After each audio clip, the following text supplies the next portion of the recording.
Let's talk about The Godfather. When Paramount announced that they were going to make a movie based on Mario Puzo's The Godfather, Joe Colombo, head of the Colombo family, founder of the Italian-American Civil Rights League, he tried to stop the production from happening.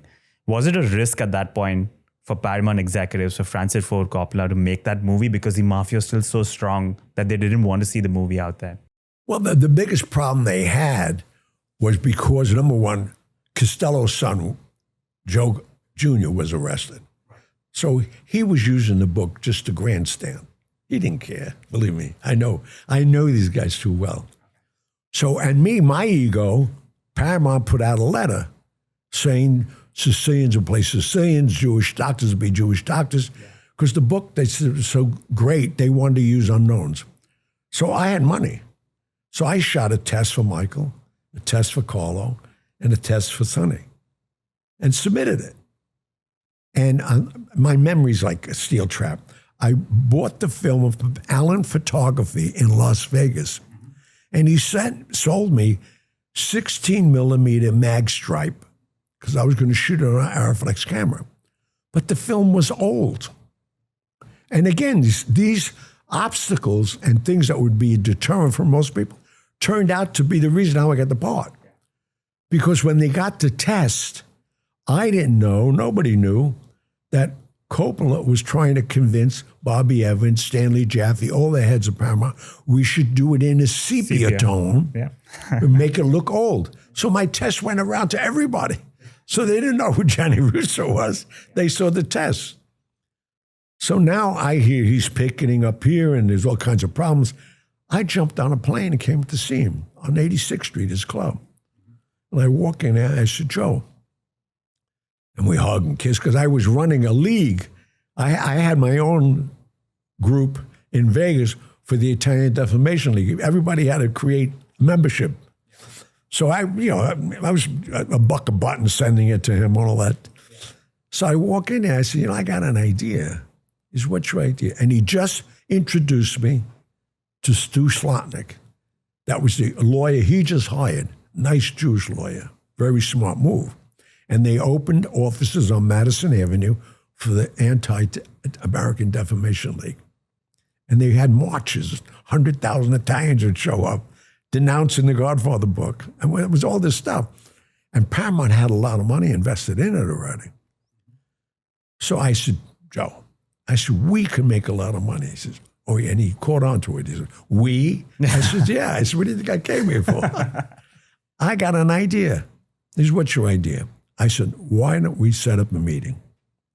We bring Barry with us. Let's go to their office. Let's find out what's bothering you with them. And if they agree to change it, give them the okay to shoot it. We can make a lot of money. It's how we're going to make money.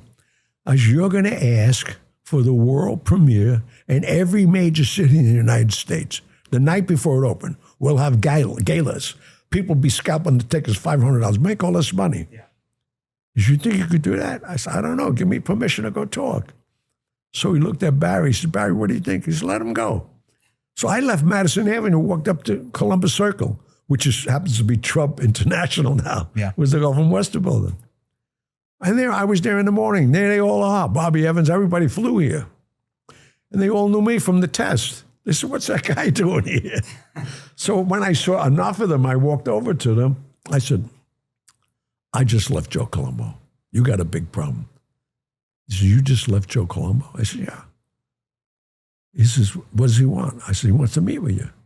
As you get him here? I said, you want him to come here? He'll come here. So they all looked at each other. They said, could you bring him tomorrow? I said, I'll bring him anytime you want. So I walked back down. That's how easy this was. It was not a rocket science here. I walked down there. I said, they want to meet you. He said, you're kidding. It's great. I said, Joe, they're making a gangster movie. They're a bunch of Jews, but they know what's going on here. We got to bring a couple of heavies with us. Bring Butterass Chico. I knew his crew. Lenny Montana, who actually played Luca Brasi. Yeah.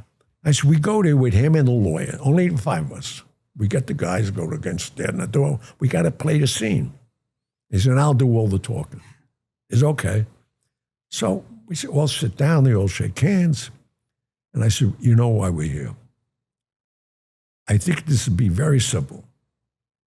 Let him read the script, Barry Slotnick. And whatever Joe is offended by, if you agree to change it, we'll get you the cooperation of all the unions, all the locations, and you could shoot the movie. They all looked at each other. I said, yeah. I said, yeah.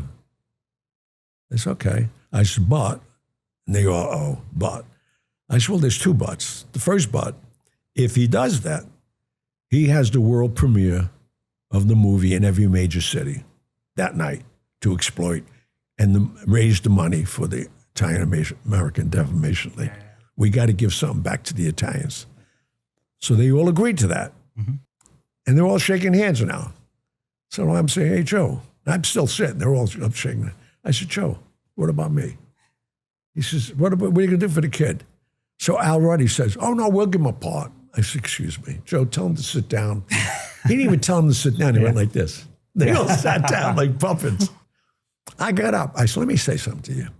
The reason this guy's here, I brought him here. Now, I want a major part. They all looked at each other. They said, are you an actor? I said, no. I said, but don't worry about that. I said, who's playing Michael? Now, I'm going to tell you, you may not know. They said, James Caan's playing Michael. Yeah. So, okay. Who's playing Sonny? Carmine Caridi, man from La Mancha, big boy. They thought he should be a big guy. Yeah. I said, well, who's playing Carlo? They said, we didn't get to that part yet. I said, Joe, I want to play Carlo. So he says, he's playing Carlo. They all looked at each other. So Ruddy thought he was going to be cute. He said, are you in the union? I said, excuse me, Mr. Ruddy. I know my rights. This is a Taft-Hartley Act state. You give me a letter, I'm in the union tomorrow. That's how we got the part of Carlo. Yeah. I went on to make 56 other motion pictures. 16 of them I'm a part of and I own. Seabiscuit, Rush Hour. And I'm about to make my major film now. It's big.